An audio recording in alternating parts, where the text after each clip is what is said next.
Hello and welcome back to the Rising Star Podcast. I am your host, Tyler Scott, one of the peer mentors for Project Rise True Support Services. I am looking forward to having this episode where I'll be discussing another exciting and encouraging conversation. Every podcast that I have done so far has started out with some announcements, and there are many to get through, so let's get started. First of all, starting this week, there are 4 events that we will be having. Today, July 15th, we have Pop In, which is a workshop where you can come in and join us, where we will be watching a movie and snacking on popcorn, and come and just take a relaxing break from your classes. We'll also be watching a movie during this time. Wednesday, July 16th is Relax and Read from 10 a.m. until 2 p.m. Come and relax as always and connect with a mentor or work on homework or playing games with us as staff during this quiet time. The event for July 17th, Parenting Under Stress, has been canceled and will not be occurring. July 18th is a night at the theater presented by the Illinois Shakespeare Festival. We are going to Hamlet. If you wanted to go to this, you should have signed up by July 11th, or actually you haven't, you should have signed up by July 11th.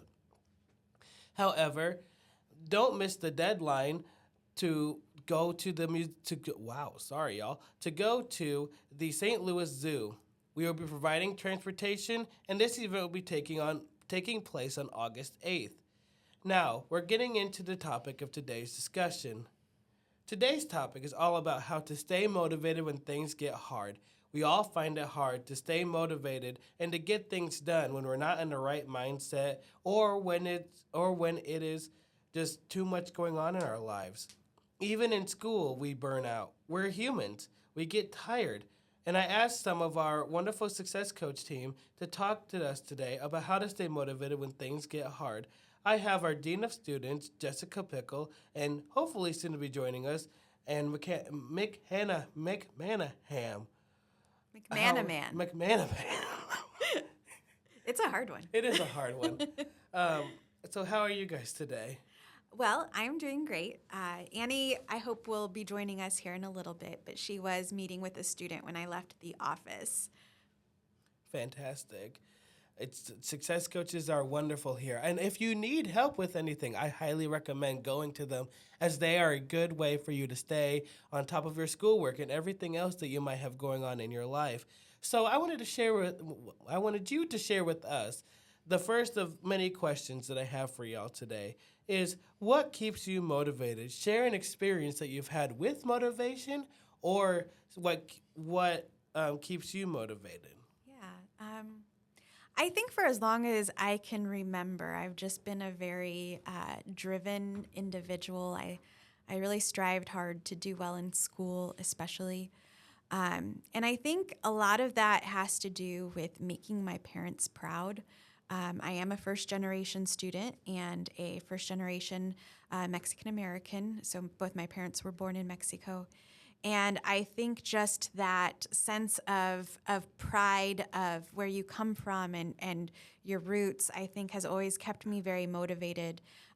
Really, they're the people that I want to make proud. And so that keeps me very motivated to do well, because I don't want to disappoint them, but yet I know that if I fail or if I struggle, they're there to support me. So I'm very lucky to have people like that in my life. Oh, that's so good. It can be very, it can be challenging at times when you feel like that expectation has to be met. But at the same time, like that, you still have parents that are supportive is amazing.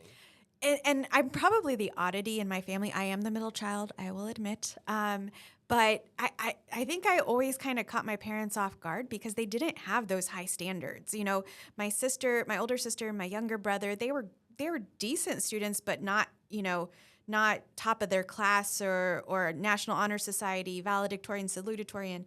But I don't know, it was just something that always compelled me and pushed me to do well in my classes. And they were just kind of like, okay, well, we're here if you need us. Wow, that's great. Do you have any tips on how to stay motivated? Motivation is such a personal thing. I think Annie would probably agree if she was with us.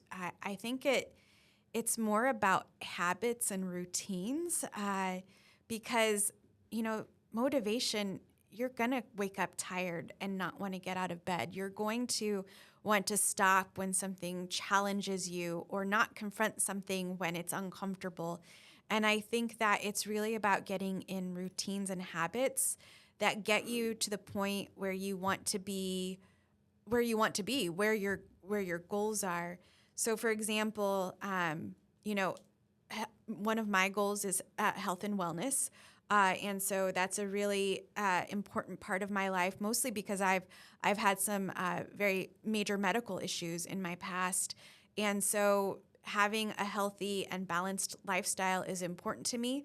So I carve out time to make sure that I'm working out in the morning before I come to work, that I'm taking some moving breaks during the day, and that I'm spending time on the weekend preparing for the week by cooking some healthy meals or ingredients so that I'm not going out to eat or relying on some fast food to get my nutrition. So I do think habits and routines are a big component for me to stay motivated.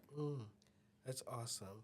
Especially because, like, I feel like when we get out of routine or, like, if we don't have a routine, if we just kind of live, like, things, like, go by the seat of our pants, like, we don't really have, like, that driving factor of, like, oh, my gosh, like, now I need to figure out food and everything. Like, we're just so used to, like, going through that. Right. But what you said about, like, routines and, like, habits, like, that really will help students out because, like, we're college students. And, like, how many of us are just, like, I just, like, grab and go, like, I don't have time for really anything. But if we start to actually figure out how to prep instead of, like, going and grabbing for random things, like, we can actually, like, take our life by the reins instead of being controlled by, like, those situations. And it helps being motivated because you won't burn out that way if there's a routine in place. Yeah, I've told students before, like, I've never pulled an all-nighter in studying, just because I'm a very anxious and high-stressed person, and so that would stress me out to do that. So early on, I learned to be effective with my time. I needed to make sure that I chunked out assignments, whether that was reading assignments or writing a paper or, doing a speech. I'd have a goal for the day. I'd read this many pages, or I would write this many words or this many pages.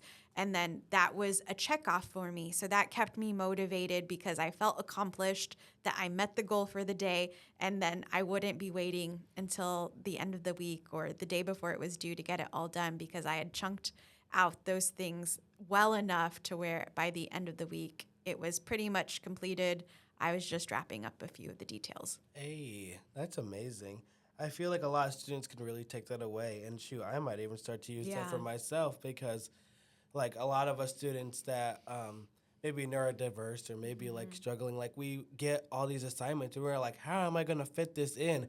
And that prevents us from being motivated because we're overwhelmed. And that can happen to anyone, not just people of neurodiversity, but, like, anyone can go through it. But that chunking out assignments and having a goal for the day is huge. Yes. I love that. Yeah, when I was working on my doctorate a few years ago, I was also working a full-time job in higher ed. I was dean of a liberal arts division at Richland Community College. And you work a full day with no breaks, no downtime. And so you'd come home and you'd have to, eat dinner and then go straight to work. And I was able to, at the beginning of the week, write out on each day in my planner what chapters and pages I was going to read, and then check those off. And I felt it was effective because, like I mentioned before, health and wellness are important to me. I was still able to maintain my workout routine and not get overwhelmed. Hey, wow, that's good. And question number 3 is, how do you rebound when you feel like you have not accomplished what you have for the day? In my job, I don't think that you can ever accomplish all of it. I think that there's always work to be done, things to read, things to follow up on, emails to respond to, and that in itself took a lot of time to get used to. But I think that knowing what your highest priorities are and taking care of those can help you feel that sense of satisfaction and give you some motivation to move through some of those other things that you are less priority but still urgent. That doesn't make sense. Maybe that's kind of an oxymoron. I'm thinking about that now.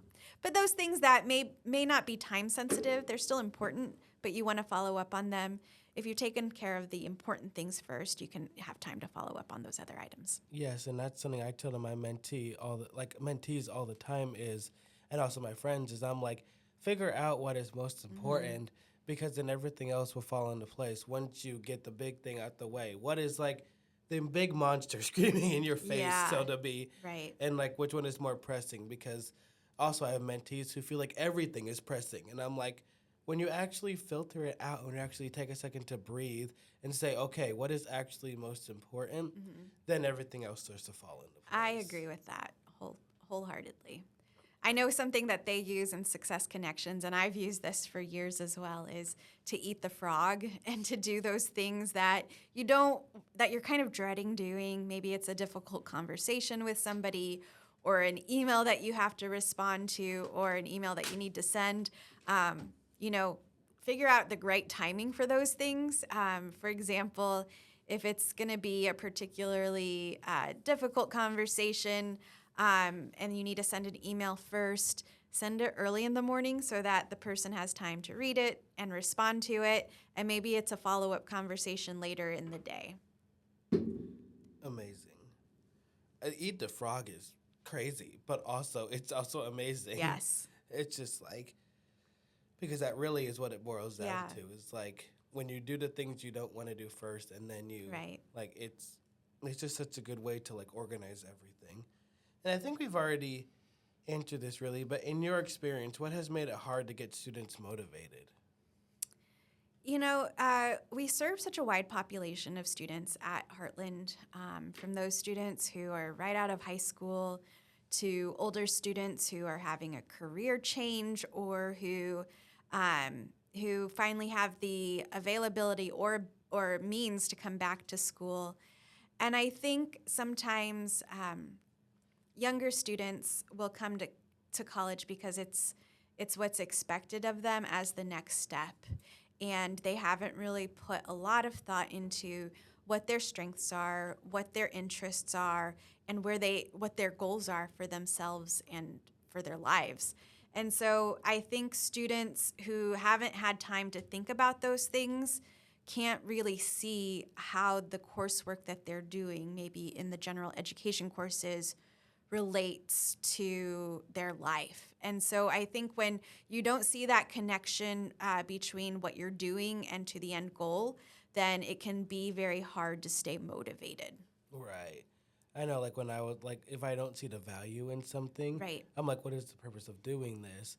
And even my friends I met here at Heartland have been like, I'm not going to do this assignment because it doesn't benefit me. I'm like, you should be doing all assignments because all of it is required of you. It doesn't matter if you think it's meaningless, you're being asked to do it. Again, though, it's developing those habits of understanding directions, of being able to ask questions for clarity, and to be able to provide what an instructor is looking for. And I just want to clarify with the Gen Ed courses, I do not think they're pointless. I am a big supporter of the liberal arts. But I think that sometimes students don't see how learning the classics or how learning algebra might connect with their career goals. Right. It's introducing you to the ways of critical thinking, of thinking for yourself, of analyzing something and coming up with a solution. And so I think those skills are often overlooked they're not overlooked as important, but students don't automatically see how those courses are building in them those very necessary skills for the workforce. Yes, I agree 100%. That's good. Any other closing thoughts that you want to leave the viewers with, Jessica? No, I just, I think Success Connections can definitely give you some ideas on motivation. But ultimately, it comes down to the student. And I would really encourage students, if they haven't, talk to the Career Center about interest inventories or strengths inventory, personality inventory, to see what is possible and what careers exist out there, what skills might need to be developed, because I think that can really help a student understand how higher education or how Heartland Community College can help them achieve their goals. Also, I think that there are so many resources and people on campus that want students to be successful. But if a student is struggling and not telling someone, there's very little we can do. So it's really important to me that students reach out for help, build connections, and that's why I think Project Rise is so important, is because they are building those connections with students so that they are identifying if there are issues and can kind of communicate that up to Michelle, maybe to Maria, and ask what is possible and what are some things that may be of additional support to a student. Yes, all the way. Like, that's all we want to do. And I would highly recommend you viewers as well. Get plugged in with something. Come and talk to someone. And when you're struggling, reach out to some form of fashion of like helper position, whether that be Project Rise, Career Services, Success Connection, counseling, even whatever else that you need. Get involved, stay involved, and really get to know and open up about stuff you're struggling with, because people here on this college care about you and they see you. So, hello everyone, we are back. I have Annie with us. She was able to make it now.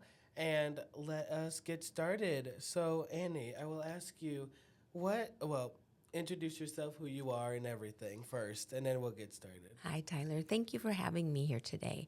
I'm Annie McManaman. I'm a success coach here in the Student Support Division of Heartland Community College. Yay, that's amazing.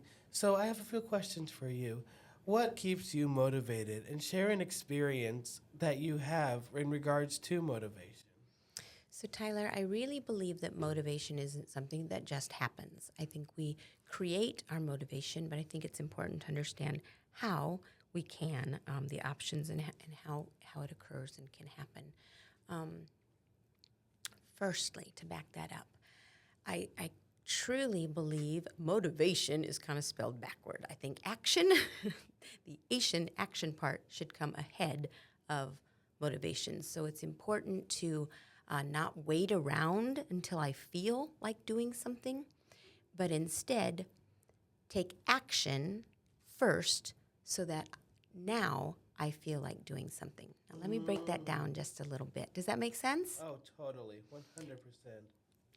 So to break it down, if I'm not feeling like something, I know that I need to initially stand, and that can sound kind of small or kind of silly, but many people who aren't feeling like doing something, feeling motivated, lie down or sit down, scroll, Netflix, etc., things like that, sleep.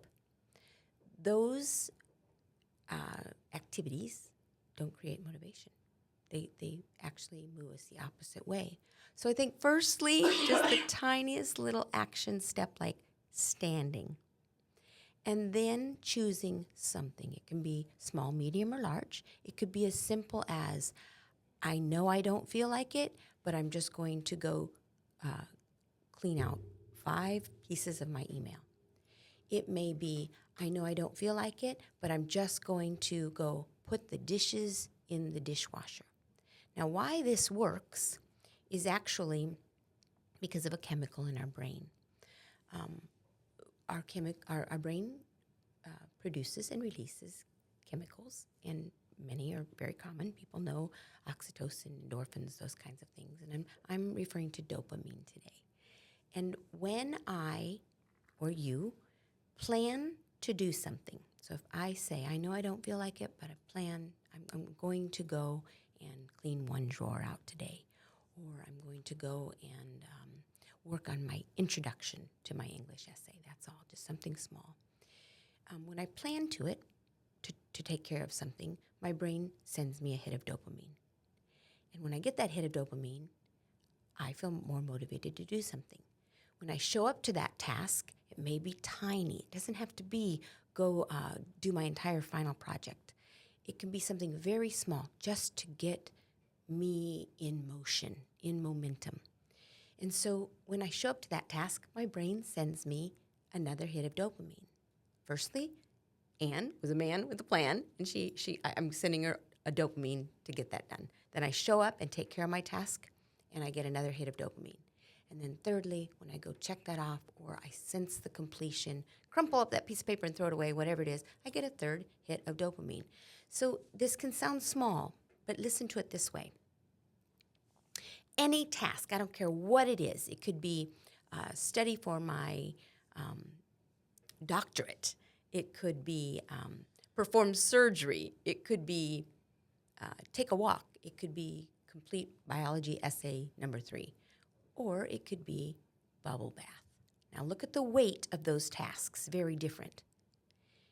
My brain doesn't understand the weight of a task. It only understands the intentionality, doing an accomplishment. So it doesn't care if I took a bubble bath or if I completed my doctorate. It only understands planning, executing, and accomplishing. And each time I get 3 hits of dopamine, which continues to keep me motivated as I'm keeping the floodgates open so that my system is always receiving dopamine to do the next thing. Sounds a little complicated, but it's not really complicated. It's as simple as I'm planning to do something, I'm taking care of it, and I'm accomplishing it. And then I stream dopamine. What does that sound like to you? Man, that's amazing. It's really simple and yet can make such a huge difference if we run our system that way. Yeah. That's why planners and phone apps, calendars are important. We need to plan big, medium, small, medium, and large things to take care of. We need to show up and take care of them, and we need to cross them off and feel the accomplishment. That is such a good way of doing it. That's you just broke that down like to a T. That was amazing, and I feel like a lot of students will be encouraged by that. Because it's something we can implement in today, right? In the next hour, we can implement that. And if we run our system on that, we are going to experience more consistent motivation. Yes, I agree with everything because I'm such a planner too. So like to hear someone talk about like planning, like man, like and how like that planning actually leads to motivation is like wow.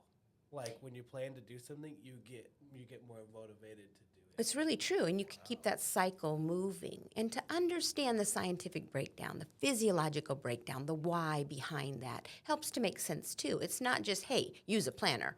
It's use a planner because here is how it benefits. Yes. I feel like a lot of people like just get told, use a planner, Right. a planner, without understanding like why am I writing it? Because Exactly. like when I was a kid, like they would always say write it down in your notebook, and I'm like, no, I'm gonna remember it up here. Right. But I would forget. Right. And then like I would have my teachers mad at me, my parents were mad at me, and like And you're mad at you. yes, Yeah. yes, and I'm mad because I'm like I didn't get that thing done. But then like ever since I started actually writing things down, then It makes a difference. it makes a huge difference, and getting that sense of accomplishment, crossing it off, yes, Makes it, huge. that's that third hit of dopamine. May I speak to what you just said about housing our life in our brain versus a planner? Yeah. So when we house it in our brain, we're actually housing it in our working memory. And I want you to envision your working memory, my working memory, as a cup, as a mug. And if we house few things there, a little bit, it's sitting in the bottom of that mug. And when life hits and shakes that mug around a little bit, when a crisis hits or et cetera, when more things start piling in, even one more, nothing happens. That cup is empty enough that it shakes around a little bit, but it doesn't splash off into crisis. However, if you're holding everything in that cup, in your working memory, it's completely full to the brim now. When life hands you a a knock, a hit, a crisis, add something to it. What happens now is it spills and it splashes out into crisis. So if you can picture housing details in your head as a cup of water, or a cup of coffee, or a mug of something. If you keep that empty-ish, you can house what you're doing next in there, or the next couple tasks. But if you're always holding the rest of it in a planner, it's a safe place, and then you don't get the splashing and the spilling out of overwhelm, crisis, frustration, those kinds of things. Does that give you a visual for that? Everything and more. Oh, Wow. I'm glad. That is incredible. One more reason to write things down or to put them in our phone. House everything somewhere so it's safe and you're keeping your working memory less full. And then it responds or results in less crisis, overwhelm, damage, and sabotage. That is like, my mind is blown. And yet it's tiny, isn't it? Like, wow. It's little, yeah. Yeah, it's a little thing, but it's like, Big results. never thought about that before. Yeah, Dang. yeah. Aw. And you just went into my next question, was any tips on how to stay motivated? And so like that one right there. Those two actually help with that, don't they? Yes. And another I'll tell you that I do is I create fake deadlines for myself. And I'll use the analogy that may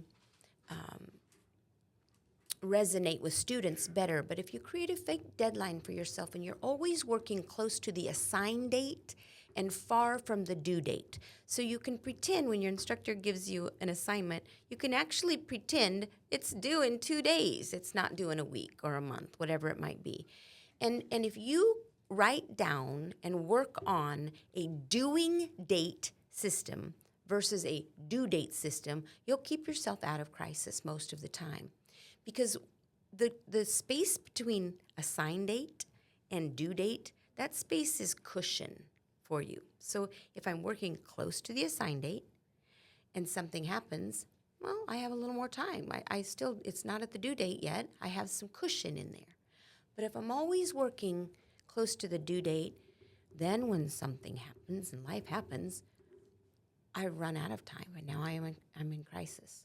So if we can put things down according to time, task, and place on a fake deadline, I'm pretending it's due very soon, and then I take care of that assignment close to the assigned date, far from the due date, it just makes my life run more smoothly. It does, because I've done that since I started in college. I love that. Yes. Speak to that. You tell me Yes. your testimony in that then. Yeah, so like me I tell my friends all the time, I'm like, get it done sooner than later, because then you won't have to worry about it.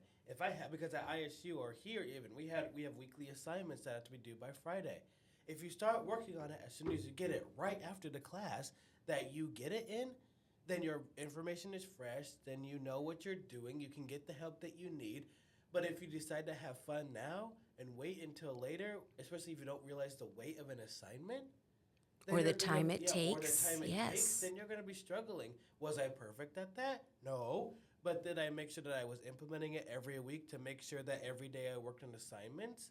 Yes. And when you did that, how did you feel inside? And when I did that, I was less overwhelmed. I was less stressed. I That's found it. out that towards the end of the week, I can go out more. I can do what I want to do without feeling the stress of like, this assignment's due Sunday and I still have to do it. I'm sitting here nodding and smiling. You felt freer and you felt accomplished and you felt disciplined and in control. And wow, when we take control back, we don't allow things to happen.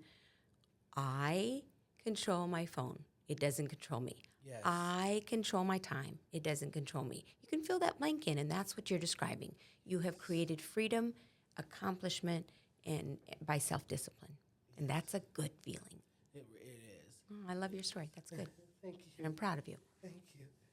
And so when it comes to like, once again, like your personal story, like how do you rebound when you feel like you have not accomplished what you need to for the day? Like I thought Jessica did a great job with talking about like you can't accomplish everything.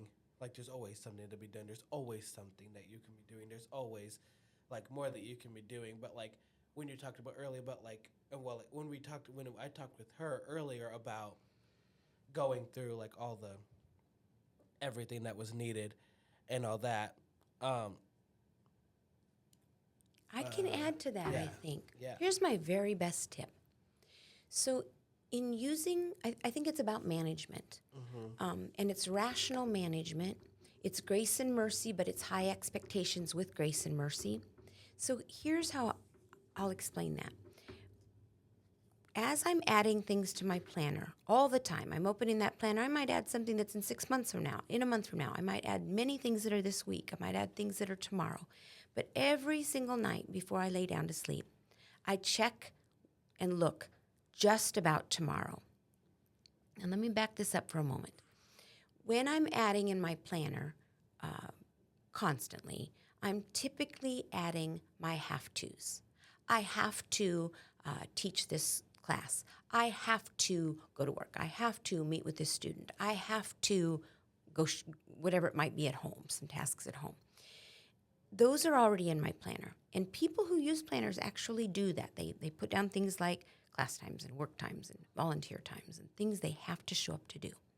But they stop there. And my tip is to, the night before, I'm looking at tomorrow. And I use a hard copy planner. Neither electronic or hard copy are better. It's just what appeals to you more. But I'm going to explain mine. So I take my hard copy and I put a blank sheet of paper on the outside of my hard copy and I clip it on there. I now place my have-tos by time, task, and place. So I have to be to work at 8 o'clock. I have to, and I'll put in the have-tos. I have a meeting tomorrow night at church at this time. I put in my have-tos.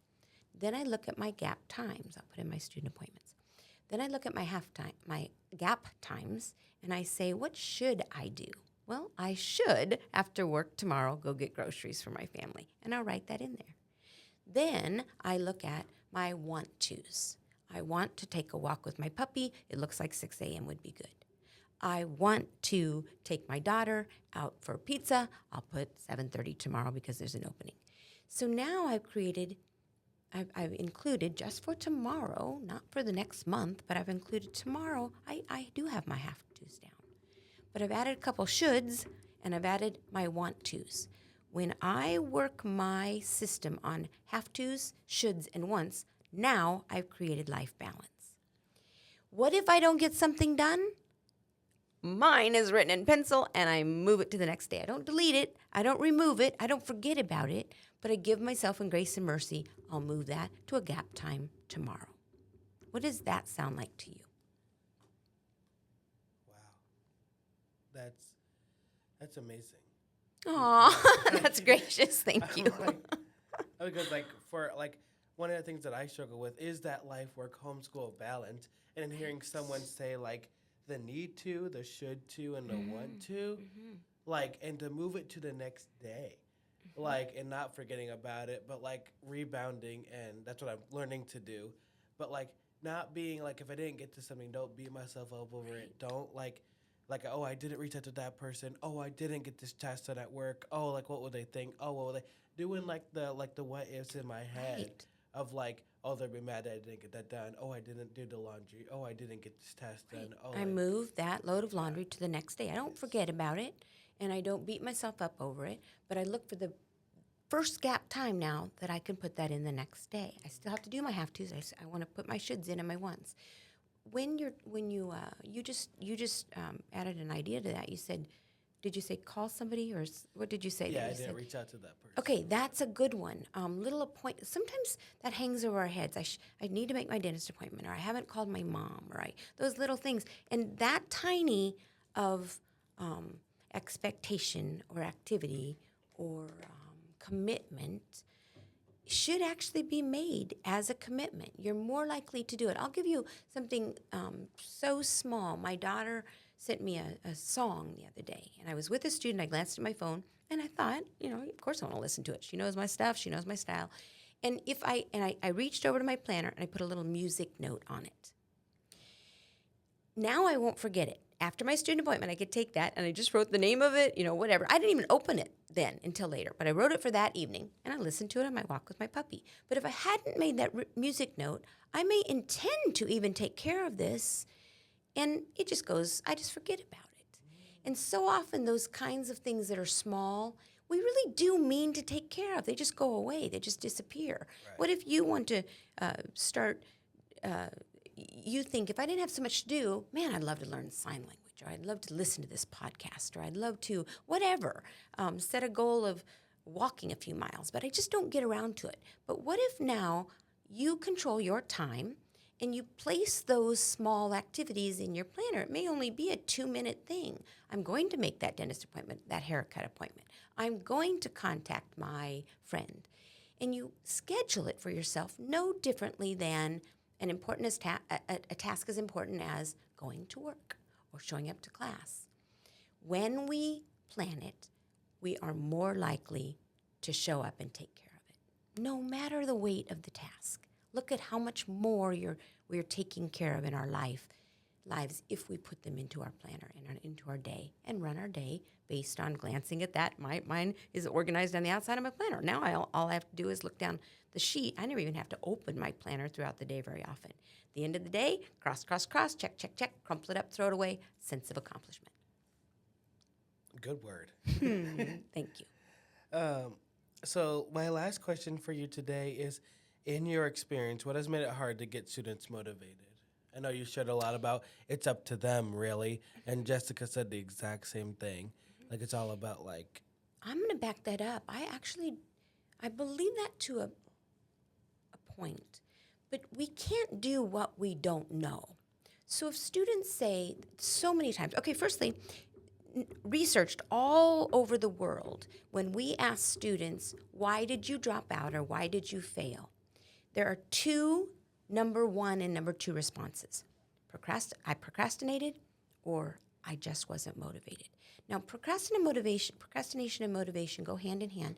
They also sound like that. Well, that's not enough. That's not a big enough thing that you should have failed. But those are the number two and number one reasons. So we have to pay great attention to those, is what I think. If students report all over the world that I failed or I dropped out because I wasn't motivated and I procrastinated, then we need to figure out how to help students learn how not to procrastinate and how to be motivated. Right. We can't do what we don't know. So I think small tips like these things, using a planner, teaching time, task, and place, teaching about have-tos, shoulds, wants, teaching about due dates versus doing date, the hot date to show up with yourself and take care of that assignment, the doing date. I think those small tips, techniques, strategies, daily action steps need to be taught to students, and now it's up to you. If you know how now, you can try them. You can test them. Does this work for me? Does this not work for me? But you can't go do something you don't know. True. So I do think it's our responsibility to share with students how to stay motivated, how to get motivated, tricks of the trade, and how not to procrastinate. True. And it's just that everything you said was true. Like, we really can't do what we don't know. Right. None of us can. Yes, until, like, either you ask for it or until, like, you tell someone. Mm-hmm. And once we know, now it's our choice. Now it's our decision to do something with this or not. Yes, indeed. Agreed. And everything you said was just absolutely knocked it out of the park. Oh, you are so kind, which is always you. Thank you. That was a very nice compliment. Thank you. Yes. And I feel like a lot of students will be impacted by this. I know this deeply, like, impacted me. Like, oh my gosh, like, I'm going to seriously consider how I do things differently and now. They're not big things. No. We're not asking for hours of your time. We're asking to set a system and run your system based on that system. Wow. And then it ends up in success. You know, really success is about what we do from when we wake until when we go to sleep, and that we sleep a good number of hours. If we go very many days in a row and we say, man, I crushed it, I nailed it, I really took care of what I need to do. If I lay down at night and I do that very many days in a row, The end of the week is going to be like that. The end of the month is going to be that same answer. And the end of your semester and the end of life is going to be that answer. It's going to be, I really crushed it. I nailed it. I knocked it out of the ballpark. I did what I set out to do. But the reverse is also true. If I lay down very many nights in a row and I go, I didn't do a damn thing that I set out to do. I didn't take care of business. I just scrolled or whatever it might be. Then the end of the week is going to be that same answer. The end of the month is going to be that same answer. The end of the semester, I didn't do it. I didn't take care of what I set out to do. And then at the end of the life, that's what we get to say is, I didn't do what I meant to do. Mm-hmm. That's a bad feeling, isn't it? Yeah. So really we look at what I'm waking with a plan. I'm moving through that plan the best I can. And I'm lying down with, I did enough today. I took care of what I set out to do. And we get to say that at the end of our lives too then. Yes. So good. So good. Any other closing thoughts before we conclude? Maybe this one last thing is, I love watching you. You're so involved here at campus. You care about your own future, but you care about the lives of other students. And I really honor that and admire you for that. This podcast, thank you for inviting me. And if students get one thing out of it, it was worth your time, my time. So thank you for doing this, Tyler. Of course, thank you for your words. And as I'll say again, and you guys will probably hear this again, but come and meet with a success coach, and just like, they are always here to help you. And I look forward to, if things work out the way they're supposed to, with everything being lined up as it is right now, I will hopefully be joining them in fall of 26. I love that. It's a great goal. And you can schedule with success coaches through your Navigate platform. There are many of us, and we love to meet via Zoom, in person, on campus, or via email or phone, if that works for you. We are here to link arms and walk with you. Good job. And if that's all we have today, then thank you, Annie. And I look forward to seeing you all at many other Project Rise events. Oh, it's been great working with you, Tyler. Thank you. So, and I believe that is all that I have for us today. Okay. Thank you, You're Tyler, for inviting me. Of course. And with that being said, I look forward to seeing you all at a future Project Rise event within the next couple of months. If you are interested in joining Project Rise, you can find us within Suite 1024 within the WDC. Looking forward to seeing you all shortly. Have a blessed rest of your day, everyone.